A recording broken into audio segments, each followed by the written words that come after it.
ہم یہ دیکھ رہے ہیں کہ جماعت اسلامی کی جانب سے جو ملک گیر احتجاج کی کال ہے اس کا فیصلہ بھی سامنے آ رہا ہے. ہم اسی معاملے پر بات کریں گے. سینئر سیاستدان لیاقت بلوچ صاحب ہمارے ساتھ موجود ہیں. بلوچ صاحب بہت شکریہ سر آپ نے وقت نکالا. یہ بتائیے گا کہ حال ہی میں ہم نے دیکھا کہ جماعت اسلامی نے دھرنا دیا راولپنڈی میں، آپ کی ملاقاتیں مذاکرات ہوئے، معاہدہ ہوا باضابطہ طور پر. تو آپ سمجھتے ہیں کہ اب ایک مرتبہ پھر اگر آپ ہڑتال کی کال دے رہے ہیں تو وہ جو حکومت کے ساتھ آپ کا معاہدہ ہوا تھا، آپ سمجھتے ہیں کہ حکومت نے اس معاہدے کی خلاف ورزی کی ہے؟ جی بسم اللہ الرحمن الرحیم، بہت شکریہ.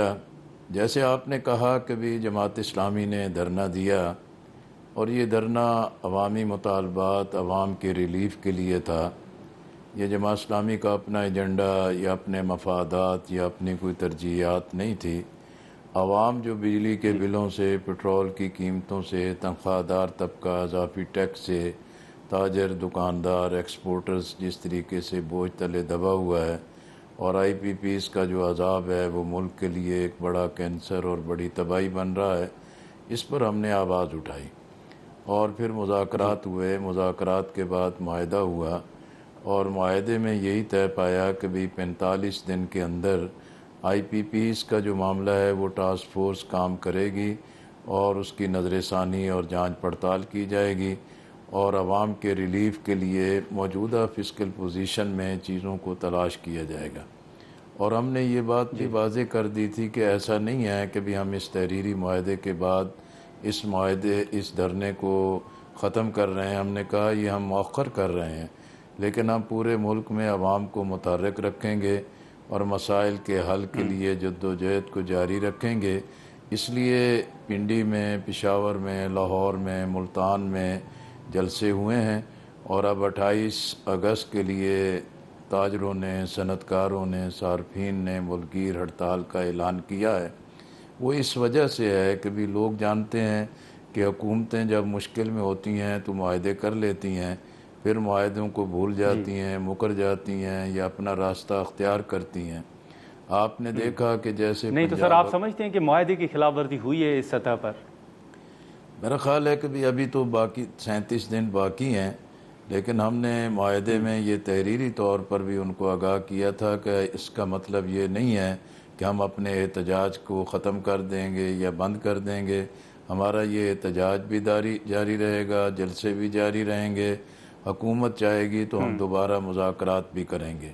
کل آسن اقبال صاحب سے، ایک ہمارے مشترکہ دوست تھے، ان کے بیٹے کا ولیمہ تھا، وہ بھی تشریف لائے اور ان سے بات چیت ہوئی، ملاقات ہوئی. میں نے ان سے اسی بات کو آگاہ کیا کہ بھی یہ وقت گزر رہا ہے اور اب یہ جو مذاکراتی کمیٹیوں کی دوبارہ میٹنگ ہونی تھی اس کا بھی اہتمام کیا جانا چاہیے.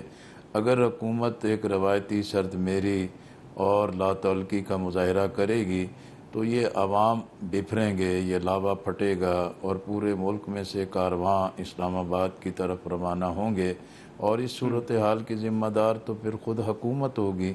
تو انہوں نے اسی لیکن بات کا لیاقت بلوچ صاحب آپ کو یاد کہ وہ ہوگا اس سر طرح کہ کا ایک جب آپ کا میٹنگز دھرنا کرائیں گے. جی لیکن آپ کو یاد ہوگا کہ جب آپ کا دھرنا جاری ہی تھا اور جب معاہدہ جو تھا اس کو حتمی شکل جس وقت دی گئی، اس سے چند گھنٹوں بعد ہی بجلی کی قیمتوں میں 2 روپے 40 پیسے جو ہے وہ اضافہ ہو چکا تھا. تو بڑی تنقید بھی ہوئی کہ جماعت اسلامی تو بجلی کی قیمتوں میں کمی کروانے آئی تھی لیکن یہ تو اضافہ ہو گیا ہے.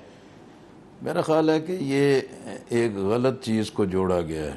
ہمارا معاہدہ تو رات 11:30 بجے ہوا تھا، جبکہ صبح ہی وہ جو 2 روپے 65 پیسے قیمتیں بڑھا دی گئیں. ہم نے اس معاہدے کے موقع پر بھی ان سے احتجاج کیا اور اس کو مسترد کیا اور انہوں نے دعویٰ کیا کہ بھی نیپرا کی طرف سے تو جو فیول ایڈجسٹمنٹ کی 3 روپے 65 پیسے سفارش آئی تھی یا تجویز آئی تھی، ہم نے تو 77 یا 80 پیسے کم کر کے اس کو نافذ کیا ہے.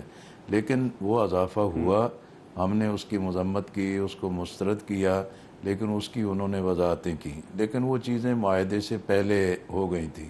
لیکن سوشل میڈیا پہ لیکن یہ جو لیاقت بلوچ صاحب یہ جو 40 یا 45 دنوں کا جو بھی آپ نے ٹائم دیا ہے، یہ وقت گزرنے کے بعد اگر دھرنا ہو سکتا ہے دوبارہ، ایک تو یہ بتائیے گا کہ کیا دوبارہ بھی دھرنا ہو سکتا ہے اور وہ دھرنا ان 45 دنوں کے بعد ہی ہوگا اگر ہوا تو؟ ظاہر سی بات ہے کہ بھی جو معاہدے میں چیز طے پا گئی ہے، 30 دن میں آئی پی پیز پر ٹاسک فورس جو ہے کہ نظر ثانی اور جانچ پڑتال کا کام مکمل کرے اور اسی طرح 45 منٹ میں جو فسکل پوزیشن ہے اس میں تنخواہ دار طبقے کے لیے تاجر، صنعت کار، دکاندار اور ایکسپورٹرز پر جو ایک بندشیں اور مشکلات پیدا کی گئی ہیں اس کے لیے آسانی پیدا کرے. اور یہ تو بات انہوں نے واضح طور پہ تسلیم کر لی کہ وفاقی حکومت صوبوں کے ساتھ مل کے جاگیرداروں، بڑے لینڈ ہولڈرز پر جو ہے کہ انکم ٹیکس کا نظام لائے گی. اور اسی طرح ہمارا مطالبہ تو یہ بھی تھا کہ بھی آئی پی پیز کو جو $1 میں کیپیسٹی پیمنٹ میں سیونگ کی جائے تو عوام کو ریلیف مل سکتا ہے. اگر انتظامی اخراجات میں کمی لائی جائے تو عوام کو ریلیف مل سکتا ہے. ایسا نہیں ہے کہ بھی آئی ایم ایف کی بندشیں ہی ہمارے راستے کی مشکلات ہیں، لیکن طرز حکمرانی، عیاشی اور قومی وسائل پر جو لوٹ مار کا ایک ذہن ہے وہ عام آدمی کے لیے ایک بڑی مشکلات کا باعث بن رہا ہے. اب یہ نہیں ہو سکتا کہ ایک طبقہ عیاشی کرے اور اکثریت جو ہے کہ وہ ایڑیاں رگڑتی رہے. اب لوگ بیدار ہو رہے ہیں اور حکمرانوں کو اس مزاحمت کا سامنا کرنا پڑے گا.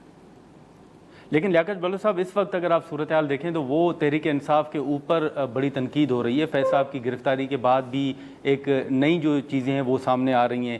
ایسے ماحول میں ملک میں سیاسی استحکام کے حوالے سے کیا آپ کا مولانا صاحب کے ساتھ یا پھر پی ٹی آئی کے ساتھ کوئی رابطہ ہوا ہے؟ کوئی مل کر کوئی مشترکہ حکمت عملی تیار کرنے کا کوئی ارادہ ہے؟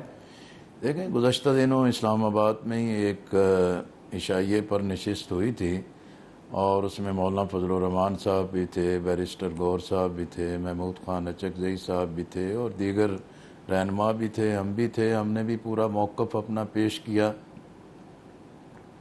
ہمارا موقف تو بالکل واضح ہے کہ اب ملک میں کسی اتحادی سیاست کی کوئی بڑی گنجائش نہیں ہے.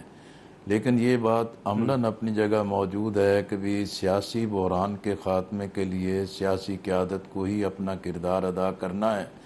تو یہ قومی ڈائلاگ کے ذریعے قومی ترجیحات اور کم از کم ایجنڈے پہ قومی قیادت مل بیٹھے، اکٹھی ہو، ایک لائن ڈرا کی جائے اور اس سے پھر کوئی انحراف نہ کرے، اس کو کراس نہ کرے. آئین کی حفاظت ہے، تو لیاقت بلوچ صاحب، آپ کو تحریک انصاف جو ہے وہ مذاکرات کے لیے، ڈائلاگ کے لیے تیار نظر آئی؟ آپ کو محسوس ہوا کہ وہ تیار ہیں بات چیت کے لیے؟ دیکھیں، میں اس کا پورا یقینی طور پہ تو نہیں کہہ سکتا، لیکن جو میں نے کہا نا جی اتحادی سیاست کی گنجائش نہیں ہے، اس کی بڑی وجہ یہی ہے کہ آپ جانتے ہیں کہ جماعت اسلامی کے پی این اے ہو، متحدہ مجلس عمل ہو، آئی جے آئی ہو، اے پی ڈی ایم ہو، اسی طریقے سے باقی لوگوں کے بھی ایم آر ڈی، اے آر ڈی کے بڑے تجربات ہیں. لیکن جب اس طرز کے کوئی اتحاد بنتے ہیں اس میں جو بظاہر ایک بڑی پارٹی ہوتی ہے وہ وقتی طور پر تو اتحاد بنا لیتی ہے، لیکن جو اتحادی پارٹنر ہوتے ہیں ان کے ساتھ وہ انصاف کا رویہ نہیں اختیار کرتی، جس کی وجہ سے اتحاد ناکام ہوتے ہیں، بے ثمر ہوتے ہیں، بے نتیجہ ہوتے ہیں. اس لیے میں نے وہاں بھی یہی تجویز دی کہ کسی نئے ماڈل کو تلاش کرنا چاہیے. آزمائے حربوں کی بنیاد پر ملک کو مزید مشکلات سے دوچار نہیں کرنا چاہیے. اصل بات ہے کہ بھی جمہوری رویے ہونے چاہیے، جمہوری اقدار ہونی چاہیے، آئین کی جو حدود ہیں اس کا سب کو پابند ہونا چاہیے. سب سے پہلے خود سیاستدانوں کو اس کا پابند ہونا چاہیے. اگر انتخابات ہیں اور انتخابات میں اسٹیبلشمنٹ کوئی چکر بازی کرتی ہے، لیکن اس کی چکر بازیوں کے لیے سیاستدان اور سیاسی پارٹیاں سہولت کاری کے لیے ہر 5 سال کے بعد تیار ہوں، تو پھر اس کے بعد انتخابات کا تقدس تو ایک بڑی تباہی کی طرف چلا گیا ہے. اس لیے میں ایک سیاسی کارکن کی حیثیت سے سمجھتا ہوں جہاں اسٹیبلشمنٹ کی خرابیاں، غلطیاں مسلسل ایک بالادستی کی صورت میں ہماری گردنوں پر مسلط ہیں، اس کی اصلاح اور اس سے نجات کا طریقہ جو ہے وہ سیاسی جمہوری مزاحمت کے ذریعے ہی ممکن ہے. اور سیاسی قیادت ماضی کی غلطیوں سے سبق سیکھے اور مستقبل کے لیے ایک بہتر اقدامات کے لیے اپنے آپ کو تیار کرے. محض میموری، محض اقتدار، تو بلوچ محض صاحب، تخت جب آپ کی نے ہوس اپنی کے رائے ساتھ یہ رکھی نہیں تو ہو سکتا. آپ کے مطابق تحریک انصاف نے کیا موقف رکھا اس وقت آپ لوگوں کے سامنے؟ میرا خیال ہے کہ جب یہ صورتحال اس طریقے سے آگے بڑھے گی تو تحریک انصاف کی وہ قیادت جو جیل سے باہر ہے اور اس وقت معاملات کو لے کے چل رہی ہے، ان کے پاس بھی ایک سنجیدہ ڈائلاگ کے سوا کوئی راستہ باقی نہیں رہے گا. نہیں رہے گا. چلیں ٹھیک ہے لیاقت بلوچ صاحب، بہت شکریہ.